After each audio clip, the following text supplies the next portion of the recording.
changing so much for me now, Sonia, because it's not only just reprogramming their mind, it's reconditioning their body. I've seen in the last 15, 20 years that it took certain people with health conditions that succeeded at changing it 3 years, 4 years to do it. Never missed a day in doing the work. But they had to overcome so much, not only just their disease. They had to heal their personality. And that's a big deal. And it took longer back then because there was no evidence. But when they stood on the stage and said, hey, I had this health condition, a rare genetic disorder, my doctors told me I'd have it the rest of my life. I got the diagnosis when I was 16 or 15, and I did everything, nothing changed it, but I started doing the work, and they tell the story. The story is an allegory. It gets people involved and relating. And it wasn't always glamorous and perfect. They had some hard hits. I watch this all the time. I watched it in the last event we did in Mexico. 2 people with stage 4 cancer got on the stage and told their story.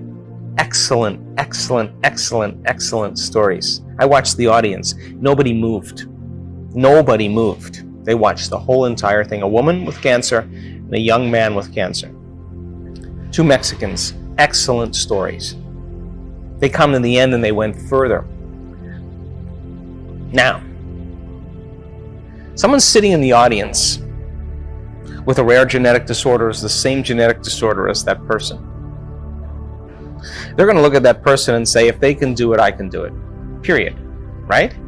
And they're going to do it. But they're going to do it in a shorter amount of time. It's not going to take them 4 years. It may take them a year. It may take them... It took one lady 3 months. 3 months after having the same genetic disorder as the person on the stage telling the story. 3 months. Why? 4-minute mile. It's in the field. There's evidence in 3-dimensional reality. It's possible for me. So their belief in what's possible is enhanced. Now, that's point number 1. Point number 2.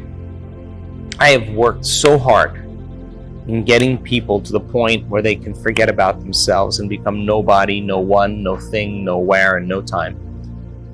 People, when they finally get this, when they finally realize that when they're pure consciousness and they're connected to the field, and then they start putting their attention on that frequency of oneness and wholeness and tune into it and pay attention to it and stay present with it and become more aware of it and experience it and feel it moment after moment after moment.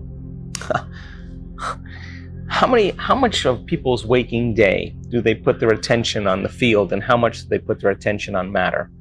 I'd say 100% of the time they put their attention on matter. Now, our students are connecting to a greater frequency. They know how to get beyond themselves. They can sit for extended periods of time. They can lock in. They can experience it. I watch. If they're connecting to that level of frequency called the quantum field, where they're experiencing something cool, something greater, that you can't experience with your senses, as you evolve and unfold deeper into it, you experience less separation and more oneness and wholeness. And the more connected you are to it, the less distance between you as a consciousness, free-willed individual, and the consciousness of the objective unified field. The closer you are to it, the shorter amount of time it's going to take for it to appear in your life. Because you're outside the fundamental rules of Newtonian physics and 3D reality. You're changing the field and it changes matter instantaneously.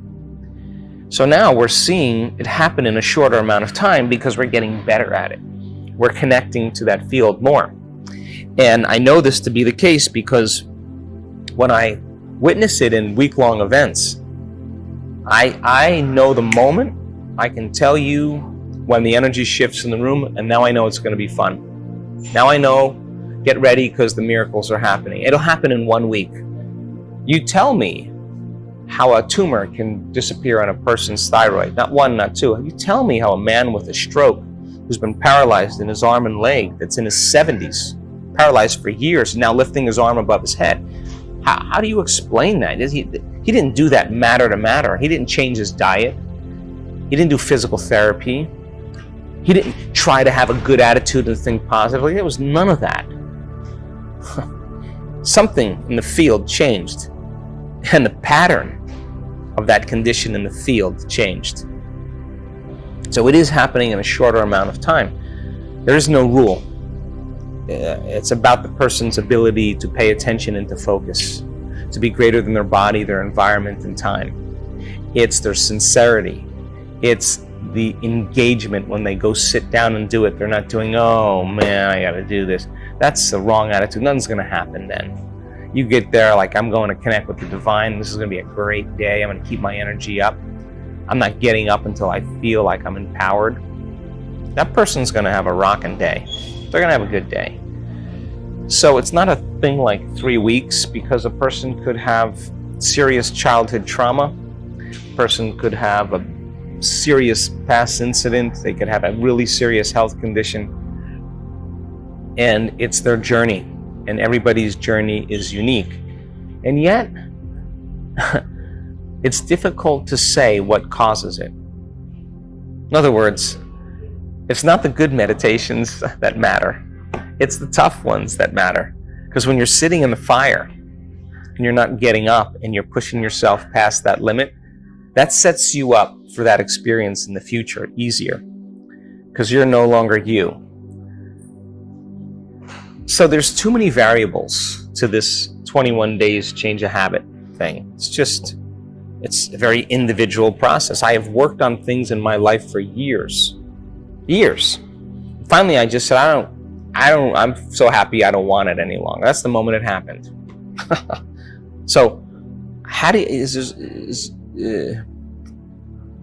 it's difficult to give an answer to that because there's too many different variables, and I don't want to mislead people. But what I do know is that it's happening in a shorter amount of time because a collective consciousness, group of people are all moving in one direction, and they're taking people with them. They're laying footprints down for others to step into. And do I think it's going to happen more? Do I think it's going to be the new normal? That's my hope. I am no different than anybody else. I have a passion for the unknown.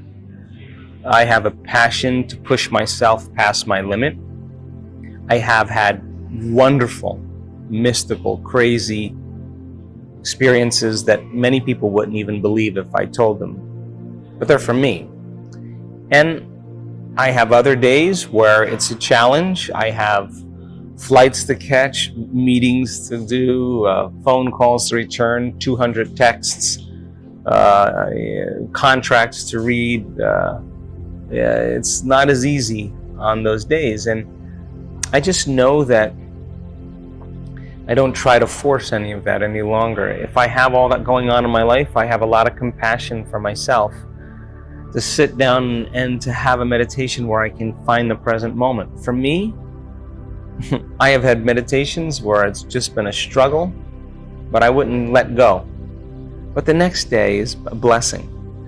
So I just know that if I can just push through that, the voices, the chatter, the emotions, the programs, will be easier to deal with the next day. So you have this ebb and flow. You have a great couple weeks where it's just all working and you're having all these wonderful things, and then you have I have 4 events, or I'm going around the world this time. I mean, I'll be in 5 or 6 different time zones. I'll be in I don't know how many different cultures. It's going to be a very different journey for me, and I just have to make my way and find my groove. So it's not always mystical. It's overcoming and becoming. And if the mystical happens to bless me, so be it. But I'm not the type of person any longer that forces that. I just stay open. And I think it's healthier to do that. So not every meditation is mystical for me.